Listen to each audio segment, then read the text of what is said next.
Doctor Naresh Trehan से भी हमने बात की, आइए सुनते हैं उनका क्या कहना है। एक तो जो जिसको हम कहते हैं क्लासिकल सिम्टम जो है वो ये है कि अगर जो आप कोई फिजिकल एक्टिविटी कर रहे हो, जैसे आप वॉक पे जा रहे हो, तेज वॉक पे, या जैसे कोई लोग डांस कर रहे हैं या कुछ ऐसी एक्टिविटी कर रहे हैं जिससे हार्ट के ऊपर स्ट्रेन पड़ता है, तो अगर जो छाती में दर्द होता है ऐसे काम करने से, तो इसका मतलब है कि हार्ट मसल को पूरा ब्लड नहीं मिल रहा और हार्ट अटैक का खतरा है। तो इमीडिएटली रुक जाना चाहिए अगर जो ऐसी तकलीफ हो, और फिर अपने आप को चेकअप कराना चाहिए कि ये हार्ट से है कि क्या है। क्योंकि अगर जो वो आपने मिस कर दिया, आप चूक गए और आपने वो कंटिन्यू करते रहे जो एक्टिविटी जिससे आपको ये चेस्ट पेन हो रही है, तो यकीनन हार्ट अटैक होगा। तो इसीलिए एक तो ये वार्निंग पब्लिक को ये होनी चाहिए कि अगर जो कोई एक्टिविटी करने से छाती में दर्द होता है, खास करके लेफ्ट साइड में, या वो बांह में जाता है वहां से, तो उसी टाइम रुक जाएं, अपने आप को रिकवर करें और फिर वैसी एक्टिविटी नहीं करें और अब डॉक्टर के पास जाएं, अपना चेकअप कराएं। दूसरा ये है कि आप एक्टिविटी नहीं कर रहे और अभी आप बैठे हुए कहीं या सो रहे हो और आपको छाती में दर्द हो। अगर जो कई बार ऐसा होता है कि हम सोचते हैं कि ये इनडाइजेशन है या एसिडिटी है, तो उसके लिए इमीडिएटली जो भी आपके पास एंटासिड है, अमृतधारा है, पुदीना हरा है, जो भी है वो लेके देख लो। अगर जो वो 5-10 मिनट में ठीक हो जाता है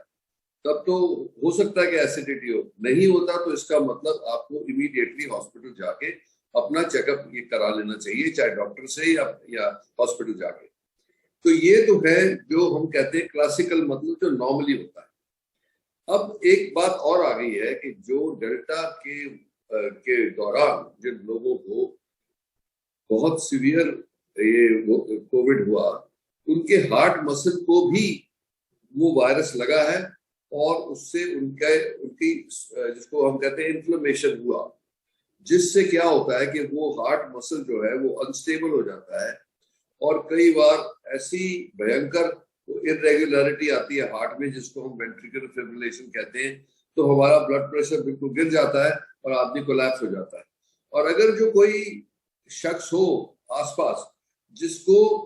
सीपीआर जिसको कहते हैं, वो जो बस कार्डियक मसाज जिसको करनी आती हो, तो हो सकता है कि उसको रिवर्स करे, या जब तक कोई एम्बुलेंस आए या कोई स्पेशल मतलब अप्रोप्रिएट हेल्प आए तब तक बंदे को जिंदा रखा जा सकता है।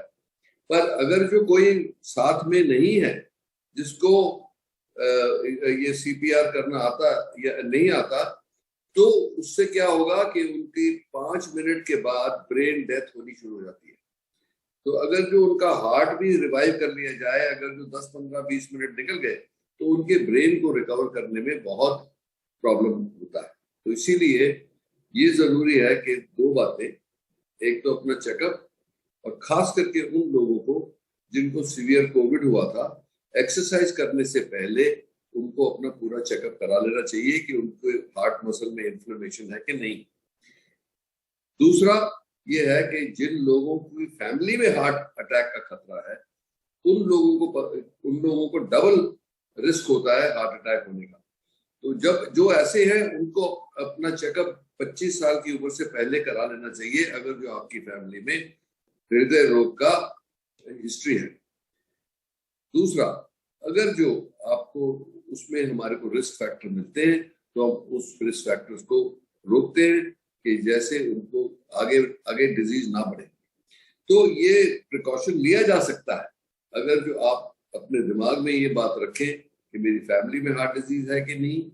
मेरे को कोई दर्द होता है जब मैं चलता हूँ तेज या भागता हूँ या कुछ गुस्सा आता है तो मेरे को चेस्ट पेन होती है। अगर जो ऐसा है तो इमीडिएटली अपना चेकअप कराना चाहिए,